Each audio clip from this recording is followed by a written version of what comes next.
Here's today's new in the news segment for October 17th, 2013.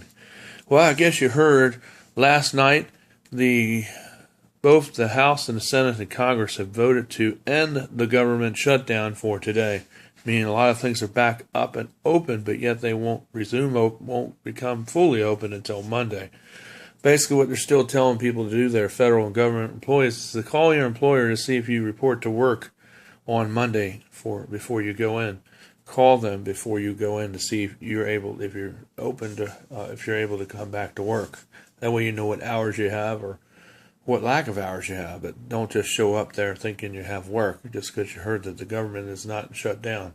Find out, because it usually takes a few days for that stuff to hit everything else because there's so many different agencies out there. So just call ahead. Call your employer ahead of time. See if they're open. And if they are, and they tell you it's work, then report back to work as you're scheduled on Monday. So anyway, the thing is, though, Obama, in a sense, is getting what he wants, in a sense. But this is only a temporary shutdown. a temporary budget limit. This is only a temporary bill. It's only for until the first few months of next year. It's not a permanent bill, so they'll be back talking about this again in February and March or April of next year.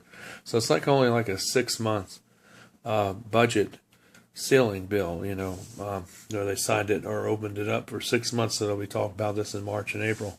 Sort of like kicking it down the hill, like they're famous of doing.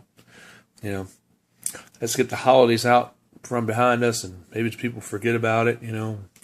But they'll have to be quarreling about this in March and April of next year, 2014. So, let me know what you think about the government shutdown. Do you think was it smart? Was it good? Did you see anything good come out of it as a result of it being shut down? I can tell you what I think about it. Absolutely nothing came out of it that was good. We didn't really save any money because it was costing them $2.7 billion for all the time they were shut down in the economy. It was hitting the economy like that too. That's money they could have made instead of it being shut down, tourism and things.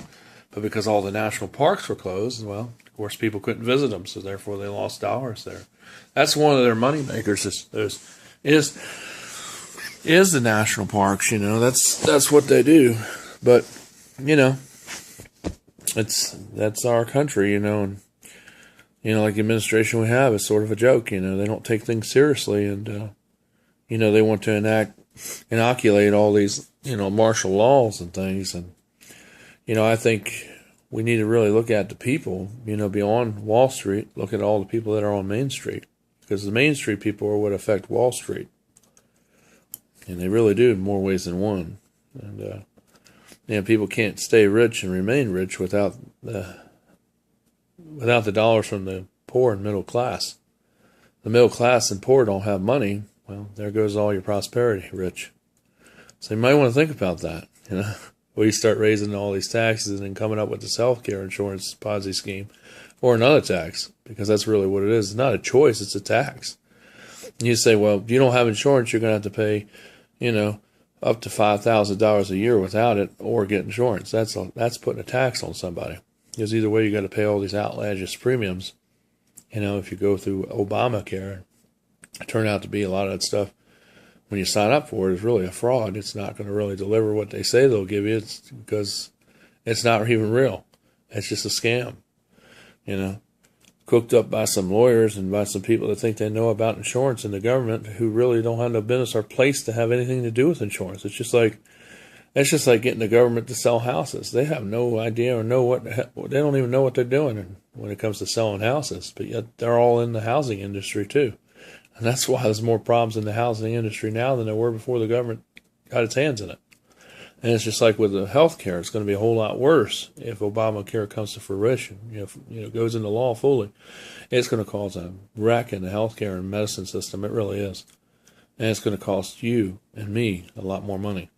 So let's hope and pray that we can try to stop this thing as much as we can and delay it or get it out of office, because we don't need this This ought to be called abomination care, because that's what it really is. it will abominate you, because it will make you broke. It'll make you poor. Mark my words. Believe me when I say this. I'm telling you the truth. You need to really go online and look at the bill, the health care bill. It's over 1,500 pages. A lot to read. It's a long read, but you need to look at it. And you know what you're signing into, because this is what they voted.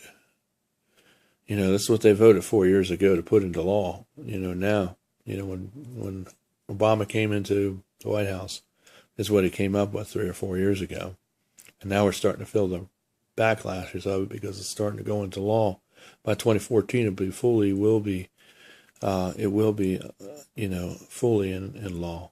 And it's going to be really you're going to see the real effects of it, and it's not going to be good. So let's hope prayerfully and that people rise up to stop this any way we can. Anyway, this is the news from a Christian's perspective. Please subscribe down below and tell people about our channel, please. And please help us any way you can, because we don't make money off of state-run media, and we don't make money off of government either, because we wouldn't take their blood money. We only take money from true patriots like you. We get the money from you. And also, a couple of days ago in India, on Monday, there was a 7.2. Well, actually, no, this was not in India, but the Philippines. There was a 7.2 earthquake. They say at the time that only